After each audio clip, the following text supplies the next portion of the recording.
Boa tarde, pessoal. Ups, dá um tempinho para todo mundo entrar aí. A Lúlia acaba de entrar. Vou chamá-la aqui já para a gente começar a nossa conversa.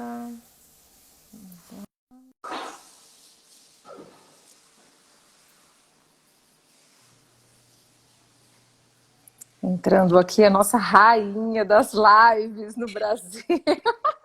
Hoje é segunda-feira, mas para mim é domingo, então... Então, ai, olha, eu vou falar para você que eu só não fiz isso para te acompanhar. Eu pensei, mas sábado foi meu aniversário de casamento, sabe? Então nós acabamos com o estoque de vinho da casa. Entendi. Mas eu posso Por um providenciar bom isso para motivo. você.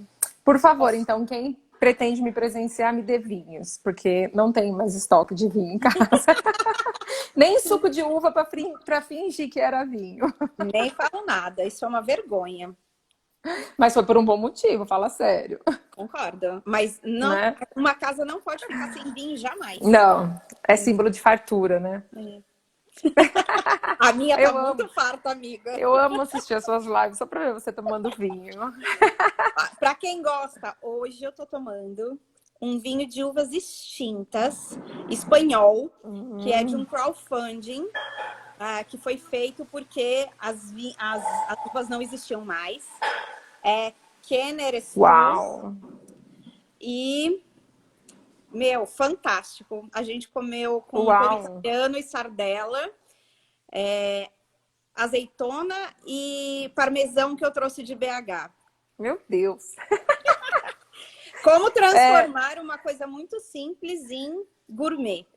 Tudo de bom. Ai, minha querida, obrigada. Obrigada mais uma vez por você ter topado aí mais uma live, né, na sua agenda concorridíssima de lives. Meu Deus, eu tô super Eu tô lisonjeada. até descansada. Eu passei uma semana em BH. Em BH eu falei, eu não vou fazer nada, porque eu tava na casa da Jéssica. Falei, não, é sacanagem mexer com a agenda das pessoas, né? Na casa das pessoas, aí eu tô descansada. Eu fiz Tá super. duas, eu acho, desde que eu voltei. Nossa, meu Deus. Por isso que eu já agendei com bastante antecedência, né? Eu tô ali com você, ó. Você tá... Tá. Uhum. Ninguém tira sua coroa, amiga.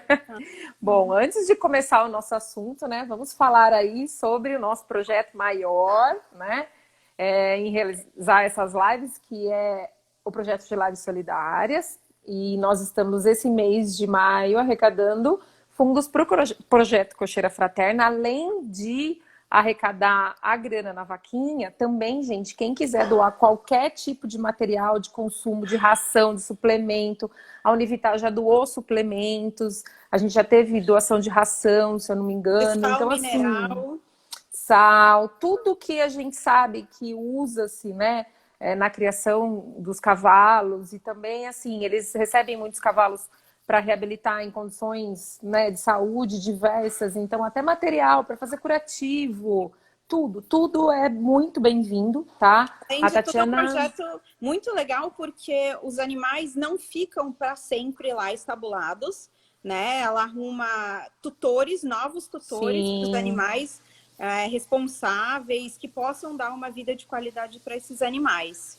a semana passada mesmo teve um cavalo que foi adotado, então assim, dia após dia, né? Um projeto atrás do outro. A Tatiana faz um belíssimo de um trabalho, então vale a pena conferir. Sigam lá a página da Cocheira Fraterna, entrem através desse QR Code e dos links que nós sempre deixamos nos nossos stories para fazer a sua doação, tá? Até o final da semana a gente finaliza e depois a gente passa a tentar ajudar um outro projeto. Então, gente, vamos doar. Quem ainda não doou, ainda há tempo. A gente está disponibilizando alguns materiais que foram assuntos de algumas lives para enviar para as pessoas que fizerem as doações e tiverem interesse. Então, ontem ficou pronto o e-book de aromaterapia, finalmente. Uhul! Agora nós estamos trabalhando no e-book de terapias manuais. Tem trabalhos, papers bem legais que foram citados nas lives para quem acompanhou. Então, assim, compartilhar, né? Não só conhecimento, mas compartilhar toda essa onda do bem aí das lives e ajudar esse pessoal. Então, Tem Luli, uns trabalhos obrigada. bem legais de saddle fitting também, Ah, inclusive. então, ó, Tem, já fica a tem os dica. dois, assim, tem um único trabalho Na verdade, a gente tem 2 trabalhos brasileiros publicados. A gente tem um mestrado que já foi defendido e que pode ser publicado em pouco tempo, está terminando uma correção aí, então acho que a gente pode, quando sair isso, eu posso publicar lá na página e que aí quem tiver interesse recebe isso também. E a gente tem alguns outros trabalhos, né? Se a gente for comparar a quantidade de trabalhos que a gente tem aqui no Brasil com o que a gente tem de fora, é ridículo. Mas, assim, dá para entender, dá para colocar na tradução, são trabalhos muito legais, então dá para a gente também fornecer para o pessoal esses vamos trabalhos. fazer aí uma coletânea desses trabalhos de saddle fitting, e aí quem tiver interesse faz a sua doação para o Projeto Crocheira Fraterna e a gente envia para vocês em box esse material, tá bom? Aí, tá vendo, Luli? Ó, mais um material, show de bola. Você falou que você não ia fazer e-book, ó, já consegui alguma coisa, né? Você vai fazer um e-book, amiga, entendeu? Eu vou fazer um e-book de saddle fitting, então. Precisamos esperar o seu mestre, Johan, voltar para o Brasil, né, para me ensinar um pouquinho mais. Mas vamos lá.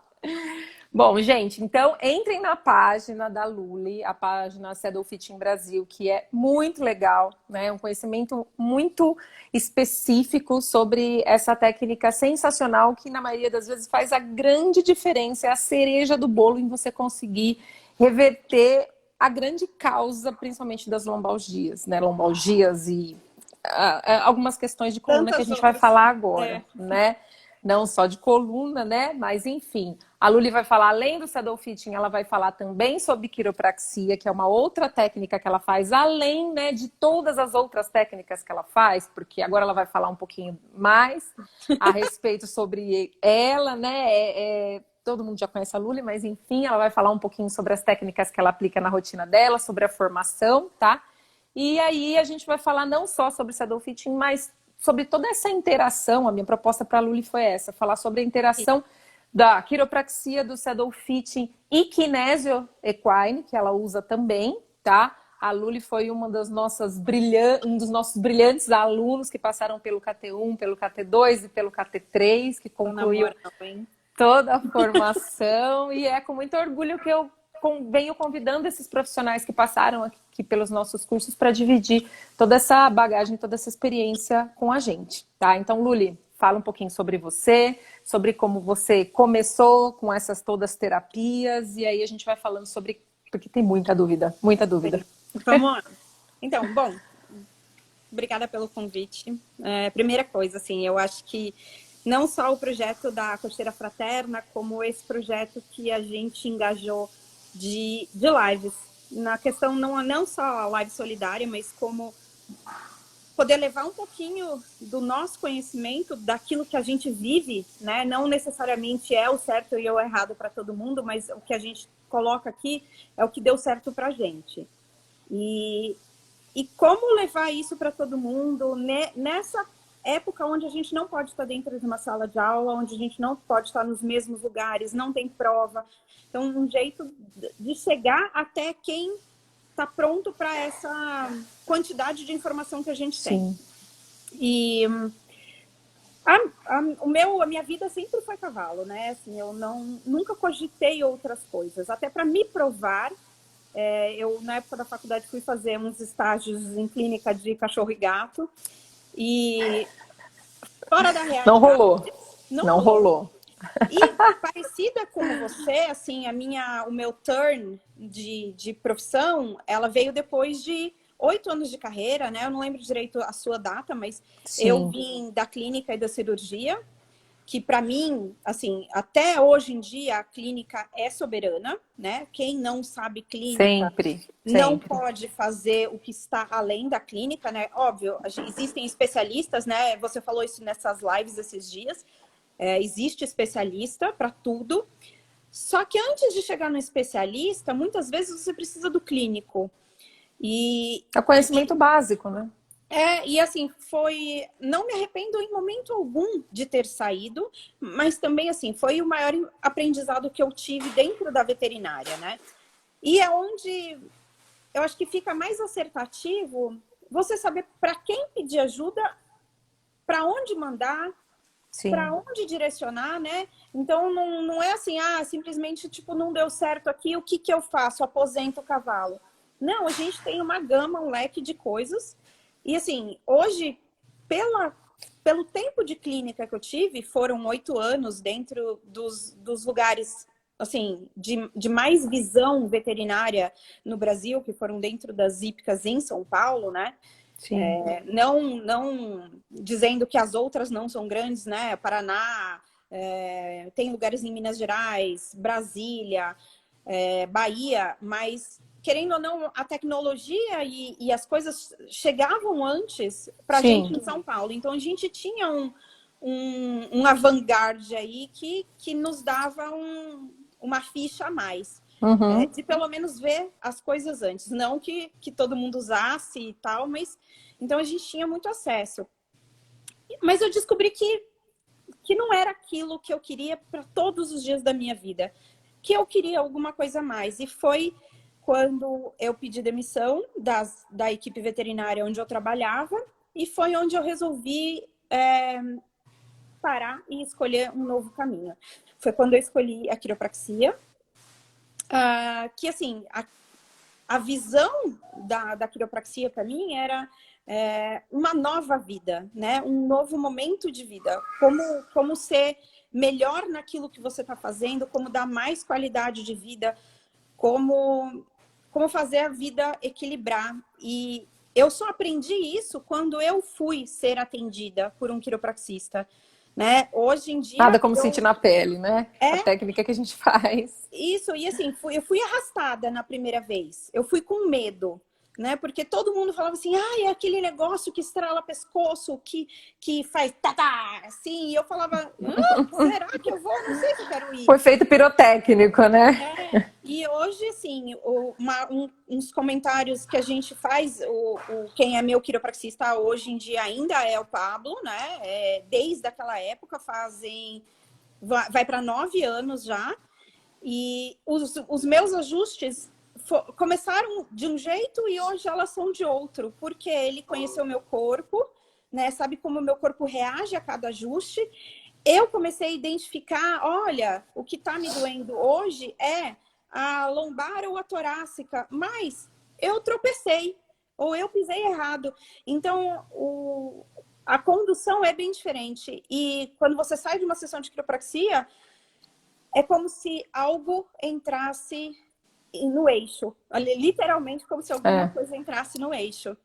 Né? Assim, eram propriocepções que estavam te faltando e De repente sensações elas que estavam... retornam.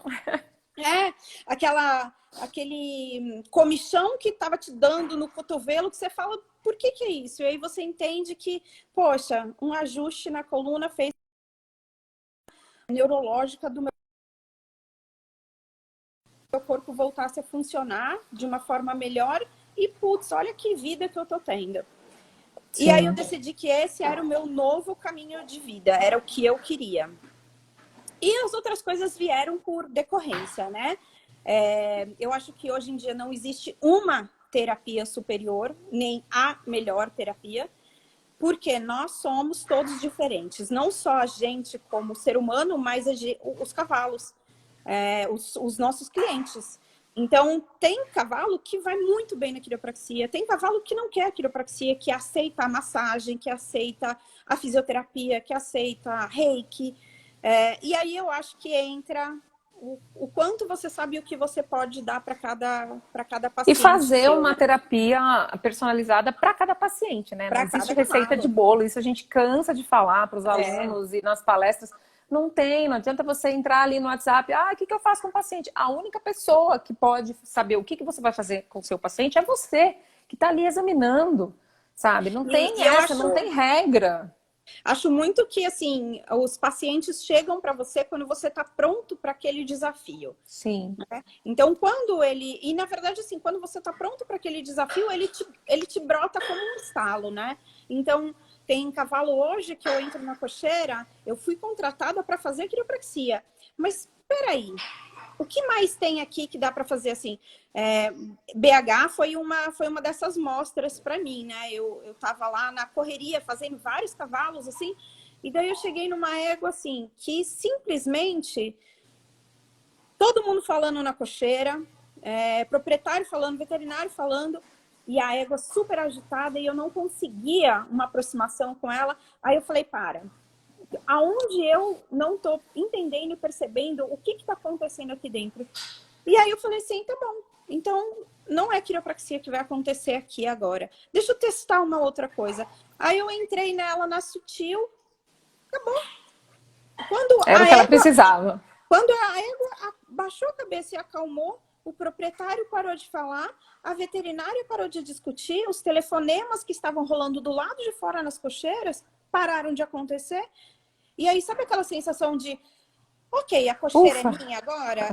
Tipo, peraí, agora tá eu e você aqui dentro. E foi isso. Então, as coisas, a quiropraxia foi o meu novo rumo da vida, sim, mas sempre que existe a necessidade de uma nova busca, né? A gente tem aquela pulguinha que fala, mas peraí, e isso? E aquilo? E não sei mais o quê. Aí você acaba, assim, trazendo de novo acordar aquele senso de ou aprender uma coisa nova ou usar uma coisa que você sabe que você tem ali dentro e que pode te ajudar na terapia. A Celina nem tá gostando do assunto, viu? Ela tá batendo palminhas aí. Ai, E foi Lili, que assim, maravilha. É mágico. A Cela apareceu basicamente em um desses momentos onde eu precisei me provar. Ai, meu pai. Eu queria te perguntar, né? Quando surgiu esse amor pela Cela na sua vida? Então, essa foto é muito, muito, muito importante para mim. Ela é linda. Meu pai era adolescente. Meu pai nasceu na Alemanha em época de guerra e veio para o Brasil muito criança. E ele, uma infância de uma pessoa que nasce na guerra é o quê, né? Tipo, sobreviver. E Toma um gole de vinho, vai. Toma um gole de vinho. Se agora. Isso não era brifado, gente. É tipo Não. arquivo confidencial, sabe? Vocês... A live é arquivo confidencial. E... sei lá. E aí, assim, de adolescente no Brasil, né? Ele teve a oportunidade de conhecer cavalo aqui no Brasil. E aí ele foi montar numa escola que ensinava a técnica do exército, né? Então, tudo bem restrito, bem papapá, papapá, papapá. Então, tudo do jeito que eu aprendi foi desse jeito. Foi com regra, com horário, com... Não tem opção. O cavalo em primeiro lugar. Isso era uma coisa, assim, que eu aprendi com ele. Quando você quer montar... Você tem 15 cavalos, vai montar, né? Meu pai começou a criar cavalo. Quando eu nasci, ele já criava. E aí ele falava, o cavalo primeiro, você montou? Então agora você desce, você desencilha o seu cavalo, você escova ou dá banho do seu cavalo de acordo com o clima, e o seu cavalo bebe água e come antes de você. Então, não tem o negócio de você falar assim, ai, tô com fome, largar tudo no chão e sair correndo. Né? Então, com ele eu aprendi terminou com o cavalo, antes do cavalo ir para o piquete, o cavalo pasta ali do seu lado, e aí o que você faz? Você coloca a manta para secar, a embocadura lavada, a barrigueira escovada para tirar excesso de terra, de sei lá, carrapicho, né? Lá onde a gente tinha a fazenda, tinha muito. E você guarda a sua própria cela, na sombra. Então, a gente foi educado num roteiro. Um conhecimento de base sensacional, né? Então, assim, eu não posso dizer que, se a gente olhar esse cavalo da foto, ele tem várias coisas que a gente não concordaria hoje, né? É um cavalo que tem uma musculatura bem tensa de pescoço, que tem atrofia, é um cavalo que a gente não sabe a idade, tem várias coisas aqui, mas como julgar, né? Se eu aprendi o amor que eu tenho e o jeito chato e certo de fazer, e é um dos meus maiores desafios, porque eu falo, E muitas vezes o meu cliente faz ao contrário, ao contrário, ao contrário. Então eu tenho que, muitas vezes, olhar para mim e falar assim, tá, como posso melhorar essa comunicação com o meu cliente? Como posso melhorar que esse animal tenha de uma outra forma? E isso acaba me motivando a prestar atenção no que eu tô falando. Mas, assim, a paixão veio dele, não tem nem o que falar. Com 1 mês, a minha mãe e o meu pai brigaram porque meu pai me colocou com ele num cavalo. E assim, de lá até hoje, ele é tão louco por sela quanto eu. Para você ter uma ideia, na minha sala tem 4 celas que eram nossas da fazenda, que ele limpou, engraxou e trouxe para mim em perfeitas condições para que eu pudesse colocar de amostra em casa. Que legal. Então, até isso tem 2 semanas. Então, assim, até hoje, ele aprende muito comigo de uma coisa que a gente não sabia antes, né? Antes era muito como tratar o animal. E a gente não tinha a tecnologia de por que não colocar na cernelha, por que não ser uma cela grande. Era a base de todo esse aprendizado, né? De como seria a questão ideal, a posição ideal, né? Sim, então, eu aprendi com muito. certeza, quando é uma herança que você teve. Mas quando o Jochen veio para o Brasil, ele fez assim, né? Ele abriu uma porta que eu falava assim, nossa, sério que eu fiz isso errado até hoje? E com certeza também você deve ter concluído muita coisa, entendido o porquê de muita coisa certa que você fazia, né? Porque lógico que as pessoas não faziam tudo sempre errado, né? Não, tem a evolução. E aí eu tenho certeza que quando você teve toda essa bagagem com ele, você também entendeu o porquê de muita coisa certa que você fazia. Tem coisas que eu tive um entendimento muito tempo depois, né? Na veterinária você conhece pisaduras desde cedo, né? Mas por que elas eram causadas? Por que aquela ferida aparecia? Os caras no dia a dia da lida, eles sabiam que aquela pisadura aparecia por uma manta mal lavada, um bicho que trabalhou muito tempo, uma sela ruim. Mas e a gente como veterinário? E a gente tinha essa noção ou essa noção era só do cavaleiro tratador, do interno deles? E hoje em dia é tão nossa preocupação que existe a profissão, né? Que você vai lá e muitas vezes hoje eu sou chamada para ir olhar uma ferida, né? E você fala assim, sério que vocês me trouxeram de casa para uma ferida? E aí, assim, até me surpreende porque, inclusive eu acho que eu coloquei uma foto para você de um cavalo tordilho com uma marca de gel. Esse cavalo eu fui chamada desse. Esse, né? E tem uma outra ferida dele uma outra foto dele com a ferida. Não, é o da ferida. O da ferida mesmo, essa ferida. Então, essa ferida aconteceu por conta de uso de material não escolhido certo para ele. Né? Então, assim, eu fui chamada para olhar. Era uma cela que o cara tinha acabado de comprar, ele tinha acabado de comprar o cavalo, né? Então, tudo novo. Cavalo novo, cela nova. E em uma semana isso estava desse jeito. E essa ferida já estava no 5º dia de tratamento. Nossa. Então, assim, imagina como ela estava antes e como pode ficar pior. E né? se ela continuava errada, ela ia estar de mal a pior. O melhor cicatrizante do planeta, laser, não ia resolver, porque você não tira a causa. Né? Não, e outra, já vi muitos casos desses que em 6 meses você não conseguiu resolver. E o que é um cavalo de esporte parado 6 meses? É nada, é um carro encostado, é você precisando chegar em outro lugar e o carro tá parado na garagem, né? E hoje em dia também essa questão de você usar a medicina integrativa no cavalo de esporte, né? Fazer a fisioterapia esportiva, enfim, é para você exatamente não precisar deixar um cavalo lá com tendinite 6 meses parado. Hoje você consegue otimizar esse tratamento, acelerar esse tratamento para que esse atleta volte, né? A pastoterapia hoje, ela caiu em desuso, graças a Deus, há muito tempo. Então, solta esse bicho no pasto, daqui 6 meses a gente vai ver. Ok, mas e aí a qualidade de cicatrização, né? Não, e de tem muita outra reparação de coisa, né? tecido. Quanto você perdeu desse cavalo que foi para pastoterapia? Sim! Né? E o psicológico desse cavalo, eu costumo falar, né? O cavalo é um ser competitivo por natureza, os cavalos atletas principalmente. Então, o que significa na cabeça dele ele estar ali parado, sem poder treinar, sem poder competir, que para eles é importante isso. Então, isso. tem toda uma questão que tem que ser lembrada e que, assim, você otimizar essa recuperação é muito importante, tá? Sim, sim. Então, gente, eu falei pra Luli que, assim, eu tenho várias perguntas que, assim, a gente vai ficar aqui 3 horas falando de saddle fit.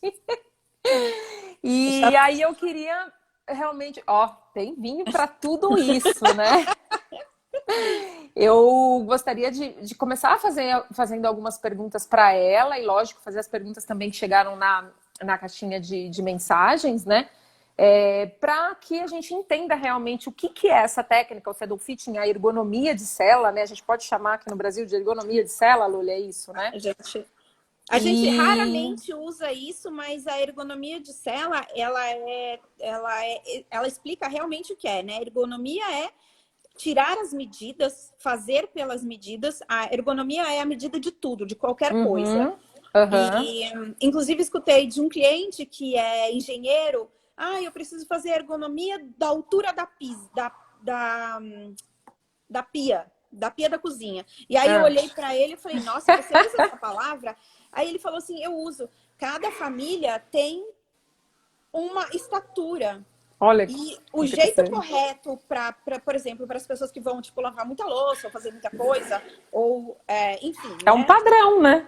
É escolher para aquela família ou para aquelas pessoas as alturas, né?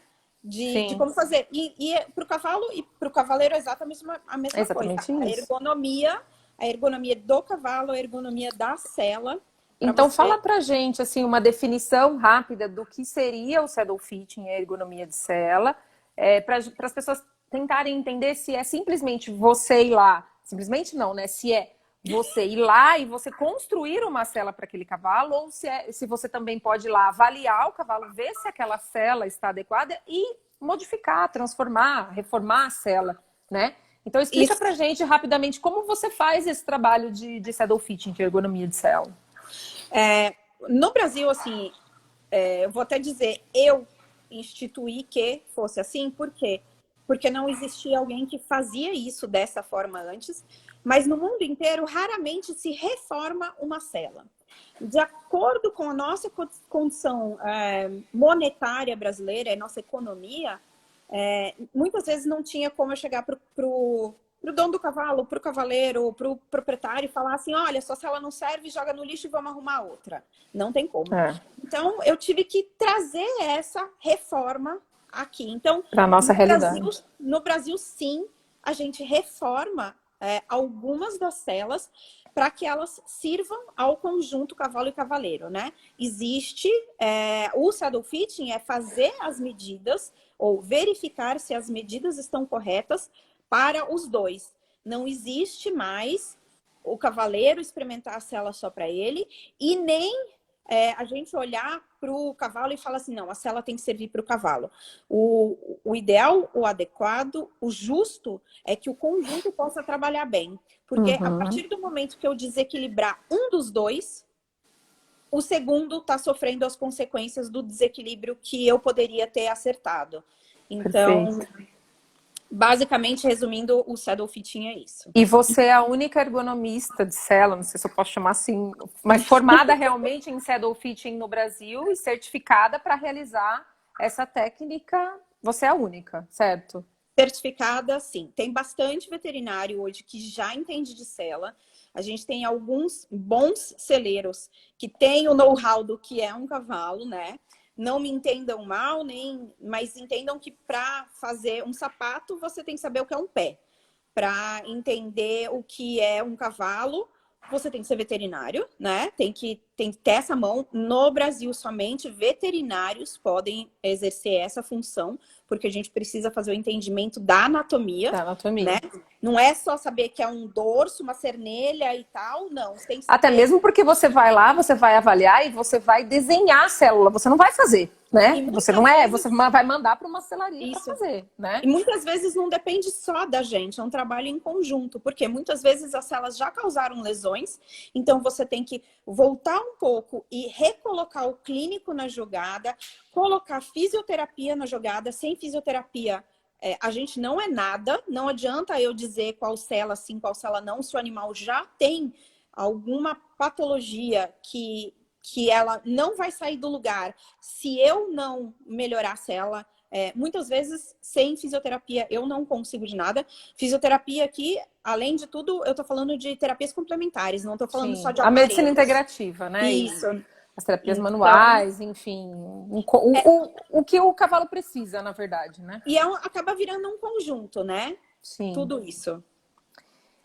Então, tem algumas perguntas aqui relacionadas a isso, então, que eu acho que você já respondeu. Então, você faz alguma avaliação no cavaleiro, tanto física quanto postural, e isso interfere na confecção ou reforma da cela? Então, você acabou de Sim, falar que a cela é para o conjunto, né? sim. Então, exemplifica aqui pra gente. Quando a pessoa te chama para você fazer a sua avaliação, além de avaliar o cavalo, você precisa avaliar o cavaleiro, você precisa ver o cavaleiro, ver Sim. a conformação do corpo dele, a anatomia, enfim, e ver ele montado. Qual que é a importância disso? A gente tem diversas práticas aqui, né? Uma avaliação correta seria olhar o cavalo, palpar o cavalo, descobrir se o cavalo tem dor, aonde tem dor. E eu gosto de fazer isso antes de qualquer outra coisa. Por quê? Através da apresentação de sintomas ou não do cavalo, eu já pré-digo ou guardo para mim, depende do cliente, o que está acontecendo. Isso é fantástico, porque, bom, você também sabe disso, né? Às vezes a gente palpa uma coisa e fala assim, pô, essa musculatura está atrofiada, então provavelmente ele está Tá vindo colocando de onde? aqui, ou está colocando peso aqui, ou está tirando peso da onde. Então a gente já pré-lê aquilo A antes de ver. biomecânica, né? Você faz uma avaliação biomecânica É. do que está acontecendo ali com aquela lesão. E aí, dali eu vejo a cela, e eu vejo se a cela está quebrada, se a cela está em que condição a cela está. E eu vejo o cavaleiro também. Ah, tem 3 cavaleiros, dá para ver todos? Não. Quem monta mais? Quem está mais constante com o animal? Ou, sei lá, da onde veio o cavalo? Quem fez a doma? São 1000 perguntas. É como uma anamnese de clínica também. E por que eu faço isso? Porque tem muito cavaleiro que tem lesão de joelho, lesão de cervical, lesão de pelve, uma perna mais comprida do que a outra, cavaleiro que é destro, canhoto, e você consegue ler os cavalos através disso, né? Então, em BH mesmo, eu peguei uma série de 3 cavalos que eram diferentes entre si, mas que apresentavam as mesmas subluxações, as mesmas alterações. Cortou. Oi?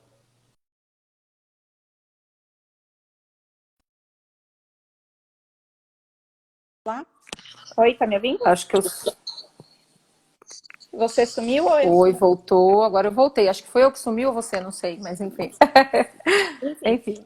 eu tinha 3 cavalos que eram diferentes entre si, alturas diferentes de salto, condições de trabalhos diferentes, mas o mesmo cavaleiro. E eles apresentavam, os 3 cavalos, o mesmo quadro de subluxações, né? Ou de alterações quiropráticas, a mesma coisa. E eu falei, peraí, não é possível isso, né? Aí eu falei, não, eu fui para fazer cavalos da quiropraxia e não de sela, nesse caso.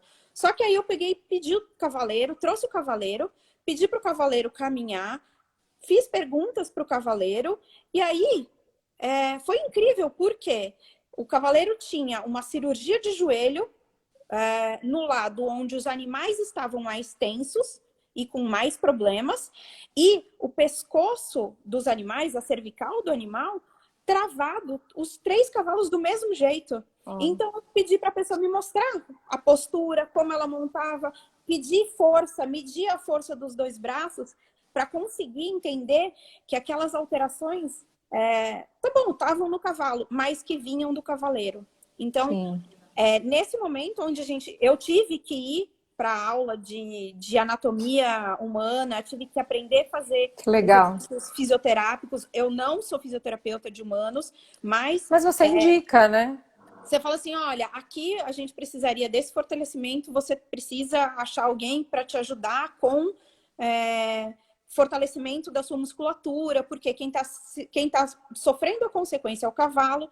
Então, e tudo isso você lê através do que acontece com o cavalo, do que apresenta a cela e olhando o corpo do ser humano, né? As celas que normalmente são marcadas de um lado só no assento, mostra onde o cavaleiro põe mais força, o hábito dele de todo dia de fazer o mesmo gesto.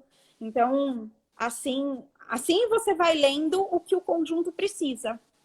Porque, na verdade, o ideal seria, o mundo ideal, né? Tem um mundo ideal possível. Mundo O mundo ideal, ideal é que você construísse uma cela para cada cavalo e para cada conjunto, mas, enfim, a gente não tem, né? A gente tem aqui, a gente tem os centros de treinamento que o cara usa uma cela para 10 cavalos, para 5 cavalos. Então, entender o cavalo para quem é profissional é muito importante. A gente sabe dessa necessidade de alta rotação desses animais, né? Esse vai para a prova, esse não vai, esse vai para a venda, esse vai para o treino, esse eu quero trabalhar mais. Mas como você dividiria os seus animais para tudo isso, né? Então, sempre me perguntam isso. E eu começo dividindo o quê? Potro é potro, cavalo adulto é cavalo adulto. Então, o animal que está na doma, ele não tem a mesma cela que o animal adulto. Não adianta. O menino de 18, 17, 18 anos não é o mesmo homem formado com seus 30 anos. Não adianta. É mais ou menos a nossa relação, né? Em alguns esportes, eles são domados aos 2,5, 3, e só são cavalos de alta potência aos 8, aos 10, depende do esporte, aos 16. Da modalidade. Né? Depende da modalidade. Mas não adianta muito você querer o mesmo material, né? Eu, por exemplo, faz tempo que eu não sirvo nas minhas calças de 18 anos. Então... nem me fale disso. Essas marcas, né, com suor, é o que você estava falando de você observar para ver onde está tendo mais peso, se isso é bilateral. Explica um pouco para a gente como avaliar, quando você tira a sela do cavalo, como avaliar essas marcas, né, da sela. A maior parte das avaliações que a gente faz sem manta. Mas ela só é feita dinamicamente, quer dizer, o cavalo trabalhar com a sela sem manta, quando a minha avaliação estática, que é o cavalo parado com sela e cavaleiro, me derem a certeza absoluta de que nos 20 minutos de trabalho eu não vou machucar o cavalo, porque enquanto eu estiver fazendo a avaliação, a responsabilidade é minha. Né? Então, se eu machucar algum cavalo naquele momento, a responsabilidade daquilo é minha. Então, se eu tiver certeza, o cavaleiro está em cima da sela, então ele vai trabalhar 20 minutinhos para mim. 20 minutos é o suficiente para eu fazer uma marca de suor, que é isso que vocês veem na foto aí, e para eu entender que dinâmica que esse cavalo trabalha. E através disso, você leu muita coisa. Você lê se o cavalo está desconfortável com a sela, se a sela serve, se ela é grande, pequena, estreita, larga, se ele está suando da forma correta, se tem mais pressão. Se vocês olharem perto da espádua, ela está seca. Existem marcas corretas e marcas incorretas do suor. Ali eu posso dizer que tem pressão, porque está menos suado, então passa menos oxigênio para refrescar a pele. E, na verdade, esse cavalo estava de manta antes, então a foto não é tão fidedigna assim, mas eu queria uma lembrança desse cavalo. E dependendo da marca que você tem, você sabe aonde a sela pode estar quebrada, com peso mais para um lado, mais para o outro. Os cavalos que são muito destros ou muito canhotos apresentam essa diferença também. Então, são várias informações que você vai colocando lá no seu checklist para dizer se está certo ou errada. E aproveitando... assim, sem manta, que a gente faz mesmo. Tá, aproveitando agora também, pegando um gancho desse seu comentário, tem duas perguntas aqui. Primeiro, fala um pouquinho pra gente, é uma grande questão que é levantada várias vezes de você descobrir se o seu cavalo é destro ou canhoto, né? Então, como a gente descobre isso no cavalo e qual a importância que tem, seja no saddle fitting ou para você ter esse atleta, né? Para você jogar a favor dessa questão dele ser destro ou dele ser canhoto. Tem saber como é o seu cavalo, acho que é uma das informações mais interessantes que você pode ter, né? Olhar para você como conjunto, como é o seu cavalo e como você é. Então, saber se ele é destro ou canhoto, em primeiro lugar, é saber para que lado ele tem mais facilidade e mais dificuldade. Então, não adianta você pedir para um canhoto que ele faça os movimentos para a esquerda tão bem quanto ele faz para a direita. Não existe isso. Existem cavalos muito parelhinhos, que um lado é bem parecido com o outro, mas existem cavalos tão diferentes, que você simplesmente acha que tem alguma coisa de errado com eles. Uhum. E aí tem a segunda coisa, você monta o cavalo. Então a segunda parte é sua. Você é destro ou canhoto? A sua força está em que mão? A sua habilidade está em que mão? O seu equilíbrio está em que perna? Então, saber isso faz grande diferença no esporte. Por quê? Se você tem um cavalo que é canhoto, então quer dizer, a mão esquerda dele é muito mais desenvolvida, Uhum.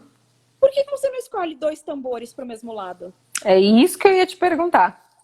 Então, assim, é saber como ser. Ó, aí a gente vai chegar na parte da anatomia, como descobrir. Mas qual a vantagem de você saber? Né? A vantagem, por exemplo, num cavalo de rédeas, é você saber qual círculo dele vai ser melhor. Vai ter que treinar mais? Talvez. Vai ter que não exigir tanto? Talvez. Saber aonde o seu cavalo não é tão bom? Sim.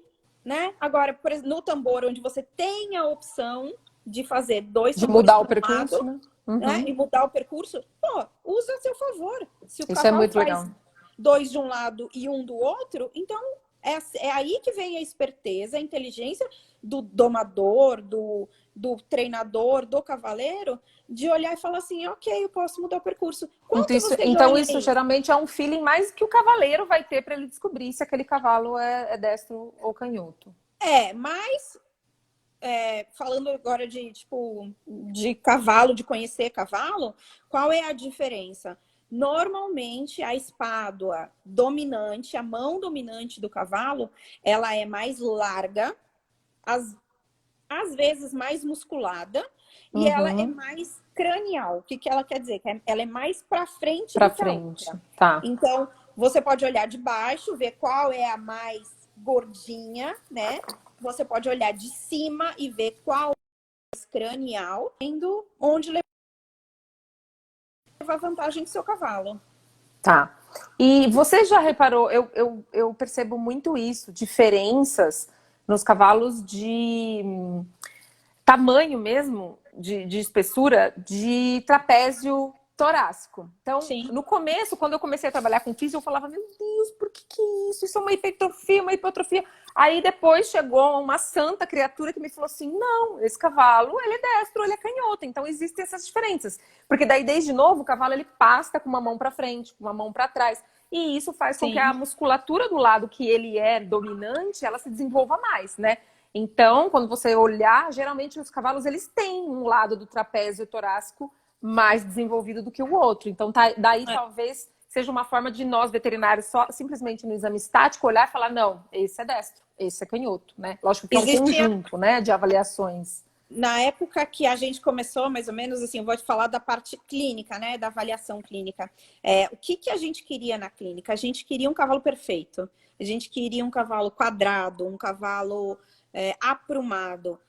Hoje em dia, é o que você falou antes, é saber qual a característica daquele indivíduo, daquele cavalo. Por quê?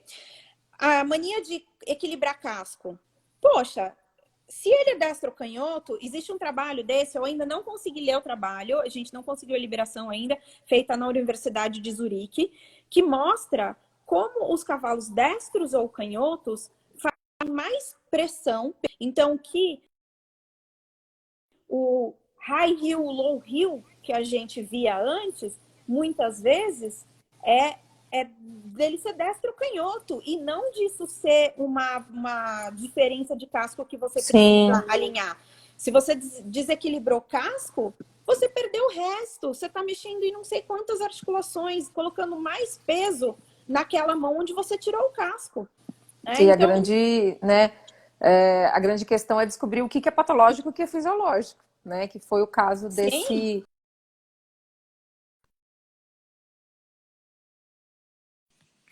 você deu uma Eu sumidinha. acho que acho não, minha conexão tá péssima. Então, eu acho que a grande questão é você saber, a sabedoria de você entender o que é patológico e o que é fisiológico, né? Você vai ficar Sim, tratando uma questão que é fisiológica, então você tem que ter esse insight e falar, não, isso realmente é fisiológico, que foi o que aconteceu comigo na época que eu comecei a ver essas diferenças dos trapézios. Eu falava, mas gente, tá estranho, porque a maioria dos cavalos, eles têm uma maior, né? Então, assim, sim. não é uma questão de um cavalo só. Então, vamos lá, vamos começar a entender. E eu sempre fui muito questionadora, gosto muito de saber o porquê das coisas. E até que eu descobri isso, que realmente a gente tem que saber se o cavalo é destro ou canhoto e usar isso a nosso favor, Né? né? O Rafa está colocando aqui, né? Mas o domador e o treinador trabalham para aproximar os dois lados. Eu acho assim, num animal que é quadrúpede, né? Diferente de nós, bípedes, hoje em dia a gente já faz assim, olha, meu filho é destro, meu filho é canhoto. Então vamos tirar o máximo de proveito disso. Essa característica que é dele, né? Da característica que é dele. Ele quer aprender com as duas mãos? Legal. Ele quer fazer com a outra? Legal, tá tudo certo. No quadrúpede, como é que a gente faz? Primeiro, entender que existe a diagonal. A diagonal no cavalo, ela é uma característica dominante. Então, a mão que ele é mais fraco, o pé da diagonal vai ser mais fraco. E ao contrário também é verdadeiro. E como melhorar isso? Poxa, sem forçar, sem fazer com que o animal vá além dos limites dele, porque aquela mão, ela não está preparada para muita coisa, porque ela não tem a destreza da mão dominante. Então, Sim. eu acho que vale muito a pena, com cautela, com profissionalismo, com uma correção de que não é de um dia para o outro que você fica bom nas duas mãos, né? Com certeza. Até é engraçado que, assim, eu sou destra, mas quando eu fiz a minha formação de quiropraxia, eu rompi o bíceps tratando uma égua. Ela estirou e o meu bíceps rasgou com tudo. Foi aí onde eu conheci a quiropraxia, foi antes de te conhecer.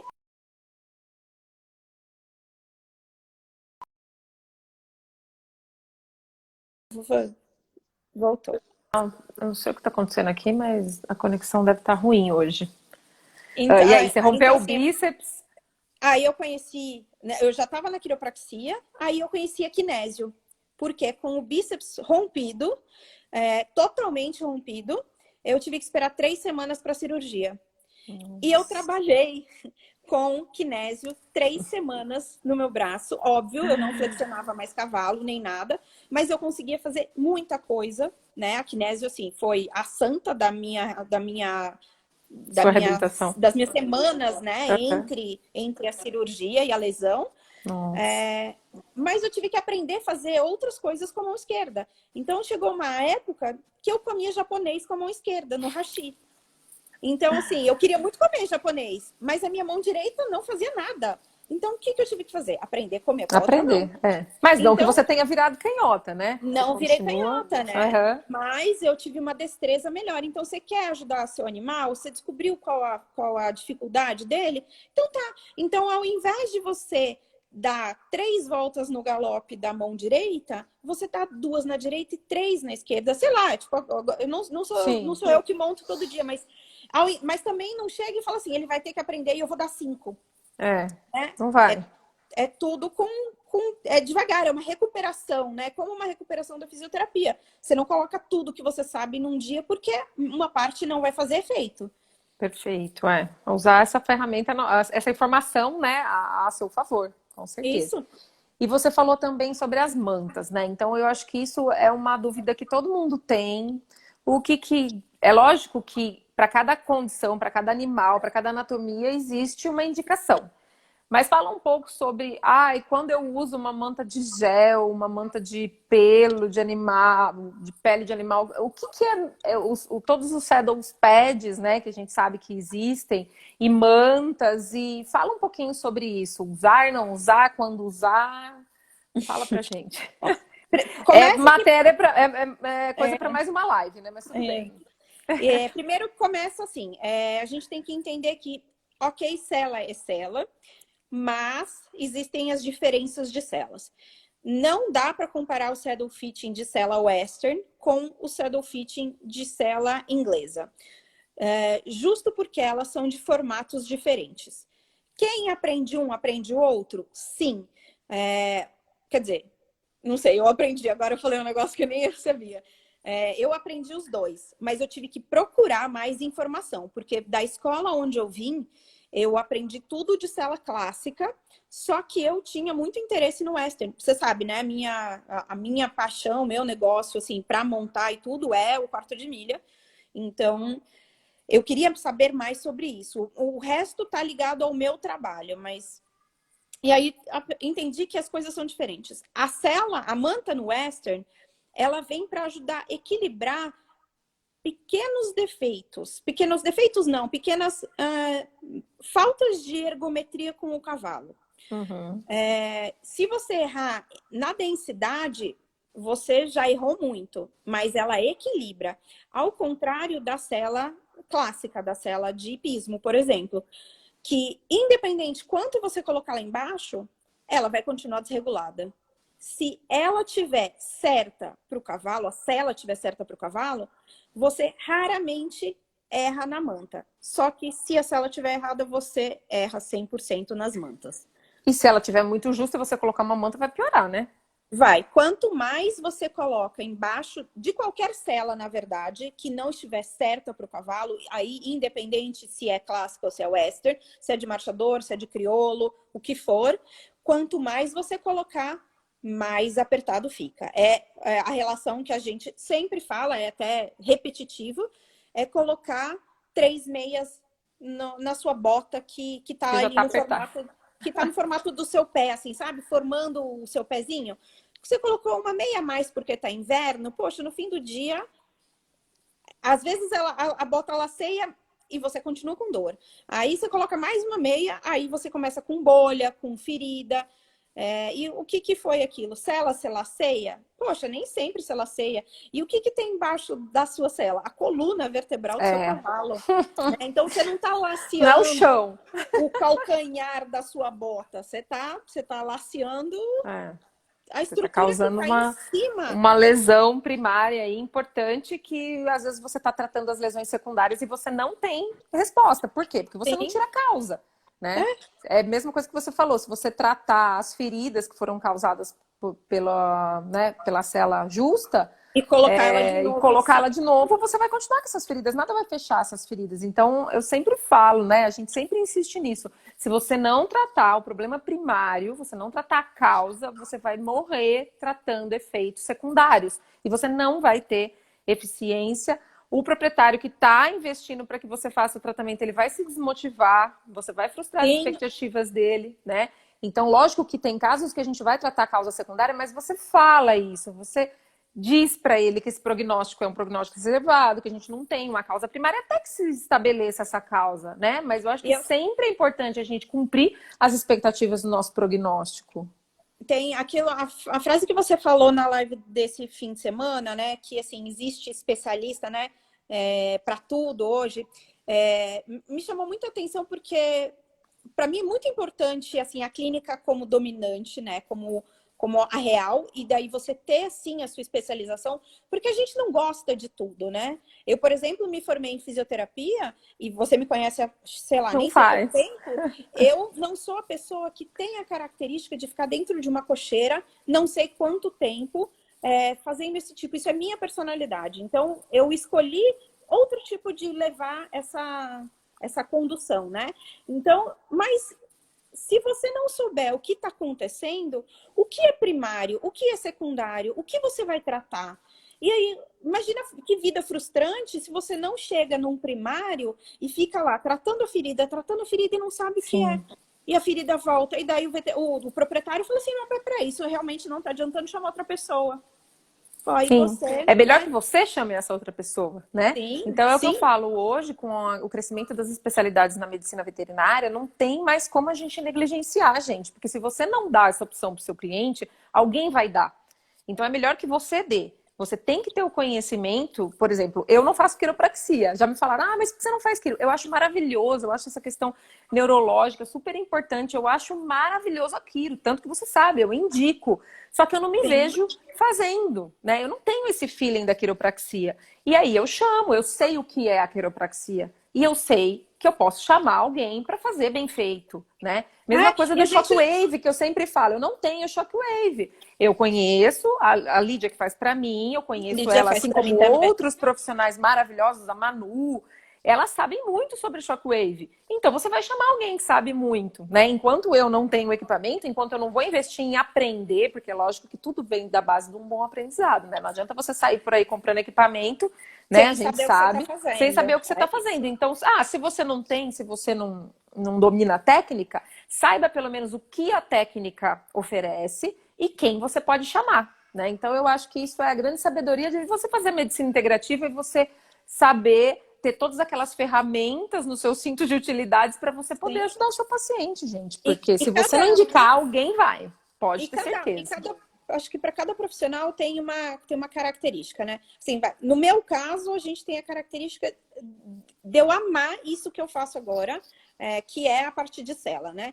Mas a questão não é essa, né? Eu tive que, por exemplo, a fisioterapia com aparelhagem, tudo, não foi aquilo que eu amei. Eu acho imprescindível. Eu só teria me recuperado do meu ombro com a fisioterapia. Não adiantava outra coisa, né? Foi a físio que fez com que eu voltasse a ter mobilidade dos dois ombros, porque eu compensava tudo no outro, e eu devo a minha recuperação à físio. Não só a do ombro, mas a do acidente de carro, que eu lesionei a lombar e a cervical. Se não fosse a físio e a quiropraxia, eu não teria voltado.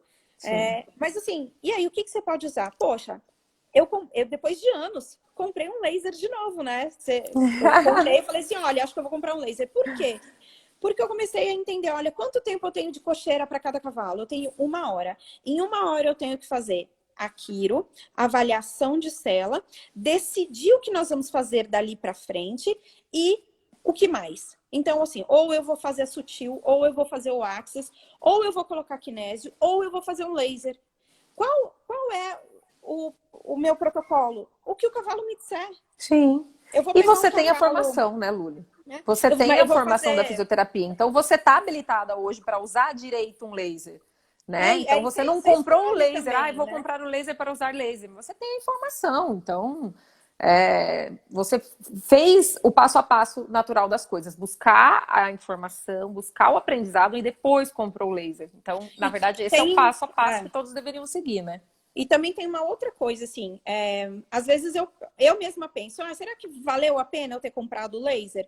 Por quê? Porque eu não acompanho, a minha rotina é diferente da sua. Você tem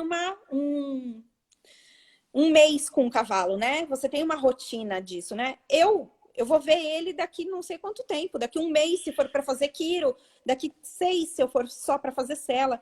Mas meu interesse ali é naquele momento, se eu percebo que tem algo a mais, eu já tô ali, por que eu não Você posso fazer, resolve o problema naquele né? momento e depois você Eu indico, indica que se indico continue aquela terapia. sim, Então, né? Eu não posso, a minha agenda hoje, ela, assim, nem adianta me pedir para eu ir fazer físio, gente, assim, não rola. Eu não tenho uma agenda que possibilite que eu faça 10 cavalos toda semana, né? Por quê? Porque eu tenho outras exigências, outras coisas para fazer. Mas aí eu falo assim, olha, isso aqui eu tô fazendo tal coisa, né? Eu tô fazendo para edema de cela, essa kinésio, ou eu tô fazendo para essa dor aqui, eu acho que tem um pouco de inflamação aqui, eu tô fazendo, vamos fazer gelo, vamos fazer isso, vamos, sei lá, aqui dá para fazer um laser? Vamos fazer um laser. Só que eu indico dentista, a boca tá sim. travada, vamos olhar os dentes, vamos ver como é que tá, vamos chamar uma físio,